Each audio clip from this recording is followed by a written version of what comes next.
주님 정말 여기 계신 건가요? 저 지금 완전히 무너졌어요. 기도해도 아무 일도 안 일어나요. 대체 어디 계세요? 왜 아무 말씀도 안 하세요? 사람들은 말해요. 믿음은 강하다고. 그런데 왜 전 이렇게 자꾸 무너지죠? 이제는 기대도 안 해요. 그냥 살고 있는 것도 죄송할 뿐이에요. 하지만 주님, 만약 지금도 저를 보고 계신 거라면 그냥 한 번만 안아주세요. 주님이 나와 함께 하신다는 걸 정말 단 한 번이라도 느끼고 싶어요. 저는 아무것도 아니에요. 그래도 주님이 저를 붙드시겠다면 이제는 그 믿음 하나로 살아볼게요. 그날 서울 은평구 한복판에서 모든 게 시작됐다. 사람들로 북적이던 지하철 출입구 앞. 흐릿한 하늘과 멈춘 듯한 공기 속에서 나는 문득 멈춰섰다. 누구도 나를 주목하지 않았고 나조차도 내 인생에 대해 아무 기대가 없었다. 하지만 그날 단 한 구절의 말씀이 내 모든 것을 흔들었다. 수고하고 무거운 짐 진 자들아, 다 내게로 오라. 내가 너희를 쉬게 하리라. 그 말씀은 내게 들려온 첫 번째 구원의 신호였다. 이 이야기는 끝없는 실패의 감정 속에서 무너졌던 한 청년이 주님의 초대에 응답하면서 다시 일어나는 이야기입니다. 실패는 끝이 아니었습니다. 주님이 그 실패 속에서도 나를 부르고 계셨다는 사실을 깨달은 후 내 삶은 다시 움직이기 시작했습니다. 지금 여러분도 혹시 지치고 무너지고 다시 일어설 힘조차 없다고 느끼시나요? 그렇다면 이 이야기를 끝까지 함께 들어주세요. 청년에 관한 사연이지만 나이는 전혀 중요하지 않아요. 청소년, 청년, 장년들까지 하나님의 말씀은 공평하시고 능력 있는 살아계신 말씀이에요. 그리고 구독, 좋아요, 알람 설정도 꼭 해주세요. 하나님께서 여러분의 삶에도 새로운 이야기를 쓰기 시작하실 것입니다. 서울 은평구 구산동 오래된 다세대 주택의 반지하 방. 겨울이면 곰팡이가 벽을 타고 올라왔고 여름엔 환풍기가 열을 감당하지 못해 방 안이 찜통 같았다. 그 방 한쪽에는 책상 하나, 조그마한 책장, 그리고 예배용 작은 스피커가 놓여 있었다. 김아진 씨, 당시 27세. 스물셋 무렵 신앙을 붙잡았지만 그 이후로도 삶이 나아졌다는 느낌은 들지 않았다. 대학교를 졸업하고 3년째 취업 준비 중이었지만 자격증 시험은 번번이 떨어졌고 면접은 늘 서류에서 탈락이었다. 가끔 동기들이 대기업에 입사하거나 공무원이 됐다는 소식을 들을 때면 하진 씨는 핸드폰을 던지고 이불 속에 파묻혀버렸다. 왜 나만 안 되는 거지? 이 말이 입버릇처럼 내뱉어졌다. 진앙은 있었지만 위로가 되지는 않았다. 성경을 읽으려 해도 머리에 들어오지 않았고 찬양을 들어도 마음에 감동이 일지 않았다. 심지어는 예배 중에도 마음속에서 울리는 목소리는 넌 실패자야. 너는 끝났어. 였다. 하진 씨는 어느 날 저녁 유튜브로 말씀을 들으며 그 구절을 다시 마주했다. 수고하고 무거운 짐 진 자들아, 다 내게로 오라. 내가 너희를 쉬게 하리라. 마태복음 11장 28절. 그 구절이 마음을 흔들었다. 이미 수없이 들었던 말씀이었지만 그날따라 달랐다. 이건 내 얘기인데라는 생각이 깊은 숨처럼 마음속으로 스며들었다. 지금껏 누구도 하진 씨에게 오라고 말해주지 않았다. 아무 회사도, 어떤 자리도, 심지어 교회 안의 사람들조차도. 그런데 예수님이 하필이면 무거운 짐을 진 자들을 부르고 계신다니. 나는 마음이 온유하고 겸손하니 나의 멍에를 메고 내게 배우라 그리하면 너희 마음이 쉼을 얻으리니 이는 내 멍에는 쉽고 내 짐은 가벼움이라. 마태복음 21장 29절에서 30절. 예수님은 가장 낮은 자에게 손을 내밀고 있었다. 그리고 하진 씨는 그때 처음 자신이 바로 그 부름을 받은 자임을 깨달았다. 과거의 성실함도 반복된 실패도 모두 하나님의 시선에서 새롭게 해석되기 시작했다. 그날 이후 새벽마다 혼자 교회 옥상에 올라갔다. 자신의 삶을 내려놓고 말씀을 소리내어 읽으며 울었다. 나는 실패자입니다. 하지만 주님, 저를 사용해 주세요. 저를 부르셨잖아요. 저를 알고 계시잖아요. 거기서부터 이야기는 다시 시작됐다. 겨울의 끝자락. 입춘이 지났지만 찬바람은 여전히 매서웠다. 그날도 김하진 씨는 오전 11시가 다 되어서야 눈을 떴다. 전날 새벽까지 자기소개서를 수정하다가 지쳐 잠들었지만 아침에 일어난 감정은 어김없이 자책이었다. 일어나자마자 본 휴대폰 화면에는 어제 넣었던 기업의 불합격 메시지가 떴다.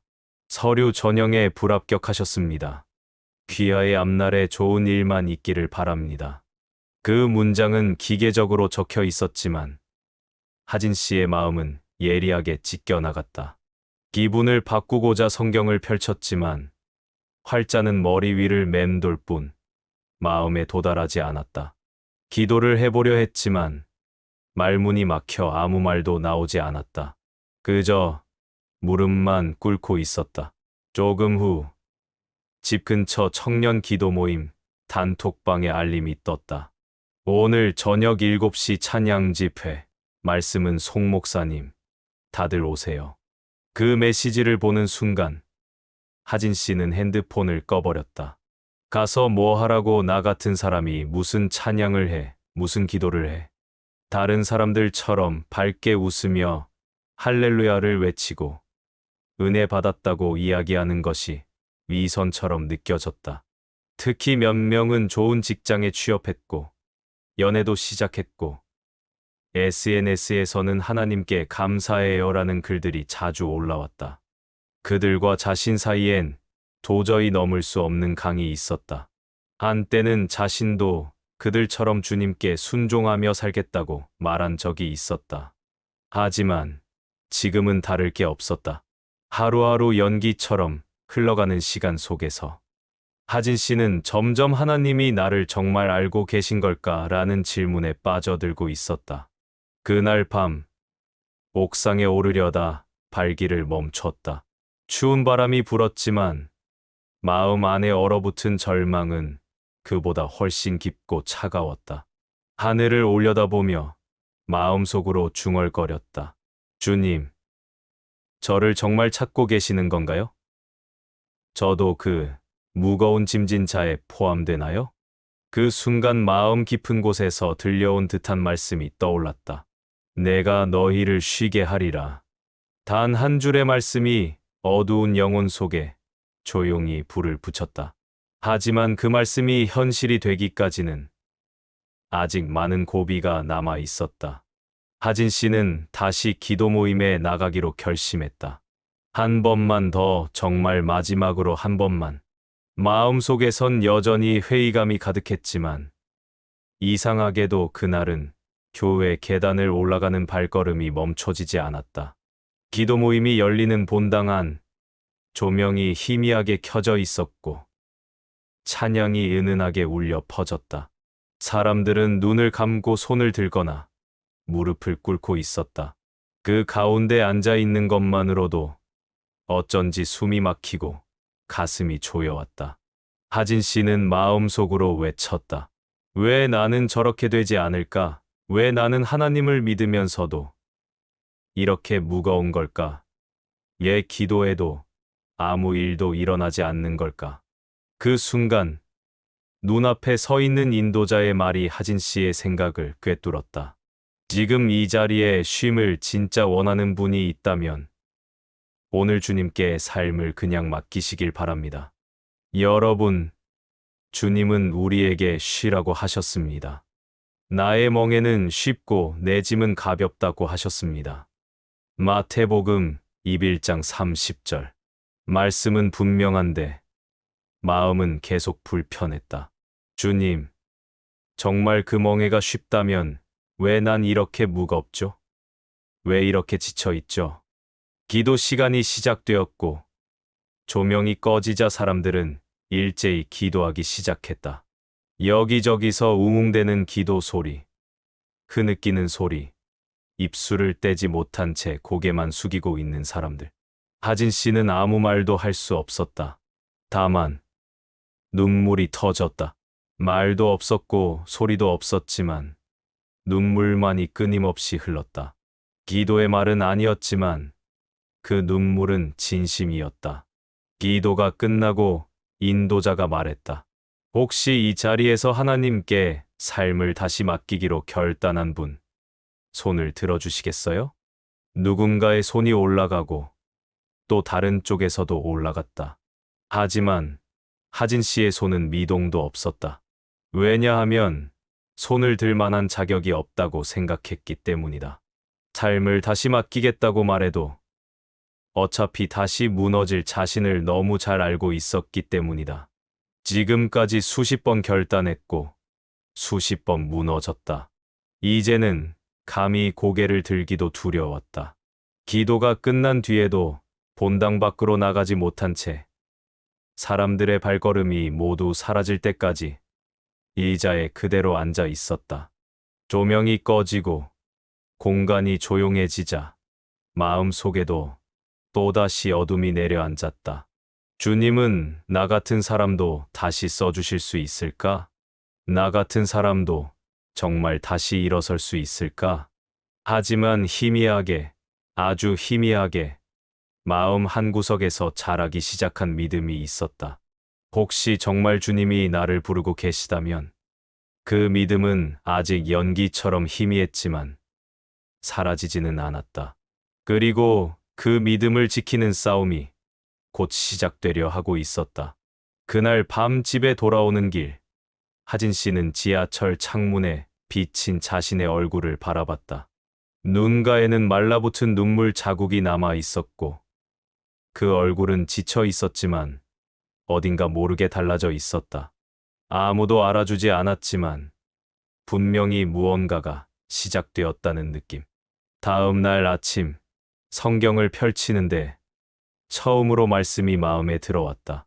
아무런 기교 없이 그저 펼쳐진 구절에 눈길이 머물렀다. 나는 포도나무요 너희는 가지라. 그가 내 안에 얘가 그 안에 거하면 열매를 많이 맺나니 나를 떠나서는 너희가 아무것도 할 수 없음이라. 요한복음 15장 5절. 그 말씀은 깊은 곳을 찔러왔다. 지금까지의 실패가 능력의 문제가 아니라 떠남의 문제였다는 사실. 주님을 붙들고 있지 못했던 그 빈 공간이 그를 무너뜨리고 있었던 것이다. 하진 씨는 처음으로 인정했다. 자신이 신앙생활을 한 것이 아니라 신앙 분위기 속에 섞여 있었을 뿐이었다는 사실을. 하나님과 함께 있는 삶이 아닌 그냥 하나님을 말로만 아는 상태였다는 고백이 입술에서 흘러나왔다.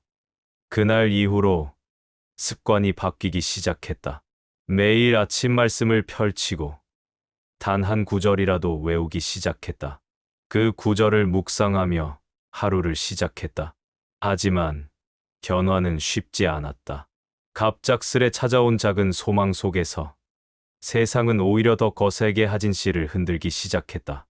그 주 금요일 아버지에게서 전화가 왔다. 하진아, 너 언제쯤 사람답게 살래? 그 말은 평소와 다름없었지만 마음을 다시 쿡 찔렀다. 취업을 못한 채 교회만 들락날락하며 성경책만 읽고 있다는 가족의 걱정이 쏟아지기 시작했다.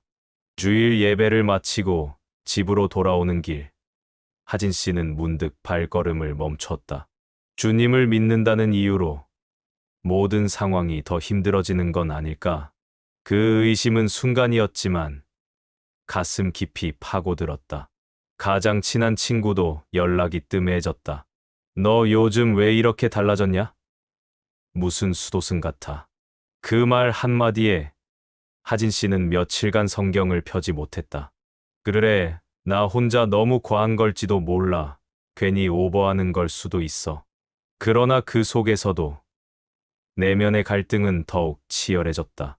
말씀을 통해 받은 위로와 평안, 그리고 세상에서 마주하는 불신과 조롱 사이에서 어느 쪽을 붙들어야 할지 점점 더 혼란스러워졌다. 하진 씨는 또다시 낙심과 혼돈 속에 빠져들고 있었다. 하지만 그 절망 속에서도 마음 한가운데 놓인 말씀이 계속 속삭이고 있었다. 내게 배우라 그리하면 너희 마음이 쉼을 얻으리니. 마태복음 21장 29절. 그 쉼은 아직 오지 않았지만 분명히 약속된 것이었다. 그리고 이제 그 쉼을 진짜로 체험하기 위한 결정적 충돌이 눈앞에 다가오고 있었다. 그날은 평소보다 더 일찍 눈이 떠졌다. 잠에서 깬 시간은 새벽 4시 37분. 방 안은 고요했고 창밖의 어둠은 여전히 짙었다. 무언가 설명할 수 없는 불안이 가슴을 조여왔다. 김하진 씨는 조용히 몸을 일으켰다. 성경책을 펼치려다 말고 두 손으로 얼굴을 감싸 쥐었다. 하루하루 주님을 붙들며 살아가려는 이 여정이 왜 이렇게 무거운가? 왜 더 평안해지기는커녕 오히려 숨이 막히는 것처럼 느껴지는가? 그 순간 마음속 깊은 곳에서 조용히 피어오르던 생각이 폭발하듯 솟구쳤다. 지금 이 믿음, 과연 진짜일까? 내가 지금 이러고 있을 시간이 있긴 한 걸까? 이 모든 게 혹시 그냥 감정적인 자기위로는 아닐까? 주님께 삶을 맡기고자 했던 그 결단은 현실의 무게 앞에서 너무도 쉽게 흔들리고 있었다. 교회 사람들 중에서도 몇몇은 조용히 등을 돌렸고 가족의 눈빛은 점점 차가워졌다. 하지나 내가 그렇게 교회에 목숨을 걸면 밥은 누가 먹여줘? 그 말은 하진 씨의 가슴 깊은 곳을 후벼 팠다. 자신도 알았다. 기도한다고, 찬양한다고 현실의 문제가 해결되는 건 아니었다. 지금 통장 잔고는 바닥이었고 이력서 파일은 점점 누렇게 변해가고 있었다. 그러던 중 함께 기도하던 형제 한 명이 조심스레 말했다. 하진 씨, 내가 봤을 땐 요즘 좀 위험해 보여요. 하나님 바라보는 건 좋지만 너무 혼자만의 싸움에 갇히면 위험해요. 그 말은 배려였지만 하진 씨에게는 한 줄기 균열처럼 느껴졌다. 나는 지금 믿음의 싸움을 하고 있다고 생각했는데 그걸 위험하다고 말하는 사람이 있다니. 갈등은 그날 저녁 결정적인 충돌로 폭발했다. 작은 교회의 청년 집회에 참석해달라는 요청이 왔다. 내가 이런 상태로 무슨 간증을 해? 나는 아직 아무것도 이긴 게 없는데.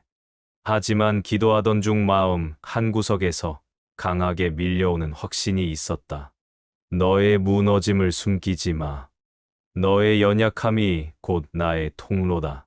그러나 간증을 마친 후 참석했던 누군가의 말은 그 확신을 다시 송두리째 흔들었다. 아, 저 친구는 실패 이야기를 너무 미워하는 것 같아요. 그런데도 무슨 믿음이라 할 수 있을까요? 그 말은 비수처럼 박혔다. 결국 집에 돌아오는 길, 하진 씨는 멈춰 서서 밤하늘을 올려다보며 중얼거렸다. 주님, 이 싸움이 끝나긴 하는 걸까요? 이 싸움, 저 혼자 하는 것 같아요. 하나님 지금 계시긴 한 건가요? 가슴 속에서 뭔가가 꺼져가는 듯했다. 주님의 부르심조차 점점 환상처럼 흐려지는 느낌이었다. 기도가 막히고 말씀이 안 읽히고 다시 무너지고 또다시 일어나야 할지 확신조차 서지 않았다. 하지만 그 무너짐의 바닥, 가장 깊은 절망의 틈바구니에서 하진 씨는 주님의 목소리를 들었다. 내가 너를 위해 기도했다. 내 믿음이 떨어지지 않기를. 누가복음 22장 32절. 바로 그 말씀이었다. 3번 부인하고 저주까지 했던 베드로를 향한 주님의 기도. 실패를 막아달라고 기도하신 것이 아니라 실패 후에 믿음이 떨어지지 않도록 기도하신 주님. 그 깨달음은 하진 씨의 무너진 심장을 붙잡았다. 주님은 실패의 허락 속에서도 끝까지 붙잡고 계셨다는 사실. 그리고 그 사실 하나로 꺼져가던 숨결에 다시 불이 붙기 시작했다. 겨울이 지나고 봄이 왔다는 사실조차 느끼지 못했다. 창밖으로 따스한 햇살이 들어오고 나무 가지에 연두빛 잎이 피어나기 시작했지만 하진 씨의 마음속 계절은 여전히 한겨울이었다. 아무 일도 달라진 것은 없었다. 자격증 시험은 또 한 번 탈락했고 취업 면접은 연락조차 오지 않았다. 심지어는 작은 아르바이트 자리마저 놓치게 되었다. 하지만 달라진 것이 하나 있었다. 눈물이 나지 않았다. 절망은 더 깊어졌지만 이상하게도 눈물은 나오지 않았다. 무너진 것도 아니고 버텨진 것도 아니었다. 그저 모든 감각이 무뎌져 있었다. 그날 새벽, 하진 씨는 아무 의욕 없이 교회 옥상에 올랐다. 익숙했던 그 수많은 기도를 쏟아냈던 자리. 하지만 오늘은 말할 힘도 남지 않았다. 찬바람이 스쳤고 하늘은 맑았다. 그리고 그 순간 가슴속 깊이 오래도록 남아있던 말씀이 또다시 떠올랐다. 수고하고 무거운 짐진 자들아, 다 내게로 오라. 그 구절이 입에서 흘러나오자 막혀있던 무언가가 마침내 터졌다. 숨죽여 울기 시작했다. 눈물이 아니라 가슴속 깊은 곳에서부터 끓어오르는 절규에 가까운 울음이었다. 고요한 옥상 위, 세상의 모든 무게를 가슴에 안은 듯 그 자리에 주저앉아 울었다. 나 좀 쉬고 싶어요. 주님, 나 좀 그만 무너지고 싶어요. 나도 살아있다는 걸 느끼고 싶어요. 한 번이라도 진짜로 주님이 나와 함께 하신다는 걸 믿고 싶어요. 소리 없는 고백, 이름 없는 기도. 그 모든 말들이 어지럽게 마음속을 맴돌다가 마침내 한 문장으로 모였다. 주님, 저는 아무것도 아닙니다. 하지만 주님이 저를 붙드신다면 저는 다시 해보겠습니다. 그 고백이 끝났을 때 몸은 여전히 떨리고 있었고 눈은 퉁퉁 부어 있었다. 하지만 가슴 안에서는 미약한 평안이 피어오르고 있었다. 아주 약했지만 부인할 수 없었다. 그날의 새벽 공기처럼 차갑고도 선명한 평안이었다. 그리고 그날 밤 성경을 다시 펼쳤을 때 고린도전서 1장 27절에서 29절이 눈에 들어왔다. 하나님께서 세상에 미련한 것들을 택하사 지혜 있는 자들을 부끄럽게 하시고 약한 것들을 택하사 강한 것들을 부끄럽게 하시며 천한 것들과 멸시받는 것들과 없는 것들을 택하사 있는 것들을 폐하려 하시나니 그게 나였구나. 스스로 아무것도 아니라 여겼던 바로 그 모습. 사람들에게 보잘것없다고 느껴졌던 그 청년. 그 무능하고 두려움 많은 존재가 하나님의 선택지 안에 있었다. 그 깨달음은 깊었다. 그것은 지식을 넘은 감각이었다. 몸에 새겨지는 듯한 말씀. 영혼의 진동. 나는 너를 안다. 나는 너를 부른다. 너는 내 것이라. 그 말씀이 심장을 꿰뚫었다. 그리고 그날 이후 하진 씨는 처음으로 자기 삶을 부끄러워하지 않게 되었다. 실패한 이력도, 미완의 기도도, 흔들리는 믿음도 더 이상 감춰야 할 흠이 아니었다. 오히려 그 모든 실패와 무너짐 속에서 주님이 부르셨다는 사실, 그 부름이 모든 것을 덮고 있었다. 그날은 특별할 것 없는 평범한 화요일이었다. 구직 사이트를 정리하던 중 우연히 클릭하게 된 배너 하나. 청년 예수동행 집회. 이번 달 신청 마감 딜. 한참을 망설이다가 손가락이 마우스를 눌렀다. 내가 이런 데를 또 간다고 무슨 의미가 있을까? 하지만 혹시 정말 혹시라도 그렇게 시작된 작은 순종은 곧 인생의 전환점이 되었다. 집회 당일 서울 외곽의 조용한 수련회장. 낯선 사람들 사이. 처음엔 어색함만 가득했다. 하지만 예배가 시작되고 찬양이 울려 퍼지자 하진 씨의 마음은 조금씩 무장해제되기 시작했다. 그날 설교자는 마태복음 11장 28절을 다시금 선포했다. 수고하고 무거운 짐 진 자들아, 다 내게로 오라. 내가 너희를 쉬게 하리라. 수많은 설교 중 몇백 번쯤 들은 구절이었지만 그날은 마치 처음 듣는 듯 새로웠다. 강단 위 목회자의 눈빛은 확신에 차 있었고 그 입술은 분명하게 외쳤다. 주님은 지금도 실패자를 부르십니다. 세상에 잊힌 사람, 스스로 무너졌다고 생각하는 사람. 바로 그 사람을 주님은 쓰시겠다고 하십니다. 그 말이 끝나자마자 가슴 속에서 한 줄기 빛이 스며들었다. 그동안 지켜왔던 고통과 자책의 껍질이 하나둘씩 벗겨지는 듯했다. 집회의 마지막 날 밤. 기도실에서는 사람들이 각자의 자리에서 조용히 기도하고 있었다. 하진 씨도 그 자리에 앉아 있었다.